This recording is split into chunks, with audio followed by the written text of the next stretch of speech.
നിയമസഭാ തെരഞ്ഞെടുപ്പ് മുമ്പിൽ കണ്ടുകൊണ്ട് അധികാരക്കൊതിയും ആക്രാന്തവും മൂത്ത രാഷ്ട്രീയ പാർട്ടികൾ ഏത് വിധേനയും ജയിച്ചു കയറുവാൻ വാക്കുകൾ കൊണ്ടും പ്രവൃത്തികൾ കൊണ്ടും ഭഗീരഥ പ്രവർത്തനങ്ങൾ നടത്തിക്കൊണ്ടിരിക്കുകയാണ്.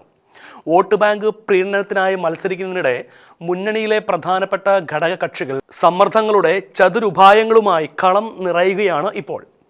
UDFിനെ ഭരണത്തിലേറ്റുവാൻ ജമാഅത്ത് ഇസ്ലാമി അടക്കമുള്ള ഇസ്ലാമിക സമൂഹത്തിലെ വർഗീയവാദികൾക്ക് ക്ലീൻ ചീറ്റുമായി പ്രതിപക്ഷ നേതാവ് VD സതീശൻ തൻ്റെ നിലപാടിൽ തുടരുന്നതിനിടെ മതേതര കേരളത്തിൻ്റെ ചങ്കുലയ്ക്കുന്ന അവകാശവാദവുമായി മുസ്ലിം ലീഗ് കോടാലി എറിഞ്ഞിരിക്കുകയാണ്.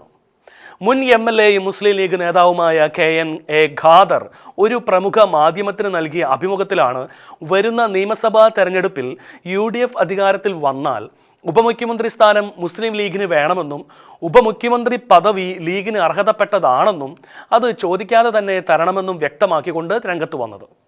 പണ്ട് ഉപമുഖ്യമന്ത്രി പദവി ആവശ്യമുണ്ടോ എന്ന് ഉമ്മൻചാണ്ടി കുഞ്ഞാലിക്കുട്ടിയോട് ചോദിച്ചിട്ടുണ്ടെന്ന കാര്യം തനിക്ക് വ്യക്തമായിട്ട് അറിയാവുന്നതാണെന്നും മുന്നണിയുടെ ലക്ഷ്യം പൂർത്തീകരിക്കലാണ് പ്രധാനമെന്നാണ് അന്ന് കുഞ്ഞാലിക്കുട്ടി പറഞ്ഞതെന്നും ഉപമുഖ്യമന്ത്രി സ്ഥാനം കയ്യേൽക്കാനുള്ള സ്റ്റാറ്റസും അർഹതയും മുസ്ലിം ലീഗിനുണ്ടെന്നും ആ ബോധ്യം എല്ലാ ഘടകകക്ഷികൾക്കും ഉണ്ടാകുമെന്നാണ് താൻ പ്രതീക്ഷിക്കുന്നതെന്നും അദ്ദേഹം പറഞ്ഞു.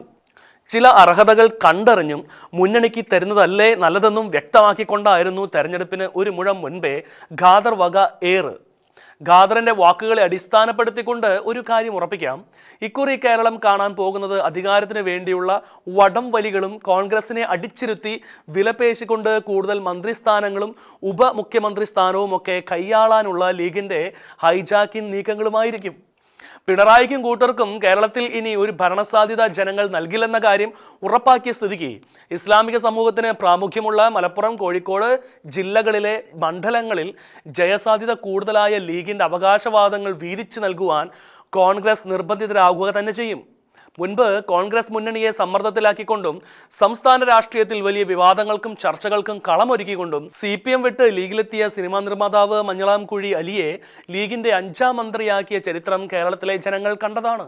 മുസ്ലിം ലീഗ് കോൺഗ്രസിനെ സമ്മർദ്ദത്തിലാക്കി അർഹിക്കാത്തത് നേടിയെടുക്കുകയാണെന്ന് അന്ന് കോൺഗ്രസിൽ ഒരു വിഭാഗവും പ്രതിപക്ഷ സംഘടനകളും നായർ സർവീസ് സൊസൈറ്റി പോലുള്ള സാമുദായിക സംഘടനകളും അഭിപ്രായപ്പെട്ടപ്പോൾ തങ്ങൾ അർഹിക്കാത്തതൊന്നും മന്ത്രിസഭയിൽ ആവശ്യപ്പെട്ടിട്ടില്ലെന്നും 20 MLAമാരുള്ള മുസ്ലിം ലീഗ് ഇത് അർഹിക്കുന്നത് തന്നെയാണെന്നും വർഗീയതയുള്ളവരാണ് മുസ്ലിം ലീഗിനെ പഴി ചാരുന്നത് എന്നുമായിരുന്നു മുസ്ലിം ലീഗിന്റെ കോറസായ കൗണ്ടർ.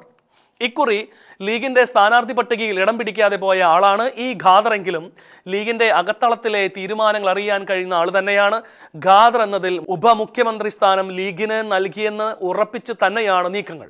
ഇനി ഉപമുഖ്യമന്ത്രി സ്ഥാനമല്ലെങ്കിൽ ആഭ്യന്തരമായിരിക്കും അടുത്ത ഡിമാൻഡ് ടേക്ക്. സ്കൂളുകളും കോളേജും അടക്കമുള്ള സ്ഥാപനങ്ങൾ നൽകി ലീഗിന് വികസനമുണ്ടാക്കാനാണെങ്കിൽ മാത്രം UDF അധികാരത്തിൽ വന്നാൽ മതിയെന്നും സ്കൂളുകളും കോളേജും അടക്കമുള്ള സ്ഥാപനങ്ങൾ നൽകി ലീഗിന് വികസനമുണ്ടാക്കാനാണെങ്കിൽ മാത്രം UDF അധികാരത്തിൽ വന്നാൽ മതിയെന്നും അല്ലെങ്കിൽ അതിന് നിൽക്കില്ലെന്നുമുള്ള KM ഷാജിയുടെ ഭീഷണി തള്ളലിന് പിന്നാലെ ഖാദറിന്റെ ഏറ് കൂടിയായതോടെ പാണക്കാട്ട് വീട്ടിൽ പല കാര്യങ്ങളും ഓങ്ങി ഒരുങ്ങുന്നുണ്ടെന്ന കാര്യം ഉറപ്പായിരിക്കുകയാണ്. ഇതൊക്കെ വെറും സാമ്പിൾ വെടിക്കെട്ടാണെന്നും യഥാർത്ഥ വെടിക്കെട്ട് പുറകെ വരുന്നുണ്ടെന്നും ചുരുക്കം. ലീഗിന് ഉപമുഖ്യമന്ത്രി സ്ഥാനമെങ്കിൽ ആഭ്യന്തരമെന്ന് ആവശ്യപ്പെട്ടുകൊണ്ട് ജമാഅത്ത് ഇസ്ലാമി മുന്നണിയെ വിറപ്പിച്ച് കാര്യങ്ങൾ നേടുവാൻ രംഗത്തിറങ്ങിയേക്കാം. ഏതായാലും വിതച്ചതൊക്കെ കൊയ്യുവാൻ കോൺഗ്രസ് മുന്നണിക്ക് ഇനിയും സമയമുണ്ടെന്ന് ഉറപ്പാണ്. ഇനി കോൺഗ്രസിന് പ്രതീക്ഷിച്ച സീറ്റുകൾ കിട്ടാതിരിക്കുകയും ലീഗ് നേട്ടമുണ്ടാക്കുകയും ചെയ്താൽ പറയുകയും വേണ്ട. LDFിലേക്ക് മലക്കം മറിഞ്ഞായാലും ഉപമുഖ്യമന്ത്രി സ്ഥാനം ലീഗ് കൈയാളുക തന്നെ ചെയ്തേക്കാം. തങ്ങൾക്ക് ഒരു 3ാം ഊഴം കിട്ടിയാൽ ഉപമുഖ്യമന്ത്രി സ്ഥാനം തളികയിൽ വെച്ച് കൊടുക്കുവാൻ CPM തയ്യാറായേക്കാം.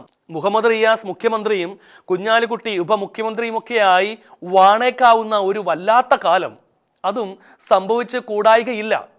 പണ്ട് ഉമ്മൻചാണ്ടി ഉപമുഖ്യമന്ത്രി സ്ഥാനം വാഗ്ദാനം ചെയ്തിട്ടും ലീഗ് അത് നിരസിച്ചെന്നുമൊക്കെ കുഞ്ഞാലിക്കുട്ടി സാഹിബ് നേരത്തെ തട്ടിമൂളിച്ചിട്ടുണ്ടെങ്കിലും ഖാദറും ഷാജിയും ഒക്കെ നൽകുന്നത് കൃത്യമായ സൂചനകളാണ്, ചില അജണ്ടകളുടെ സൂചനകൾ.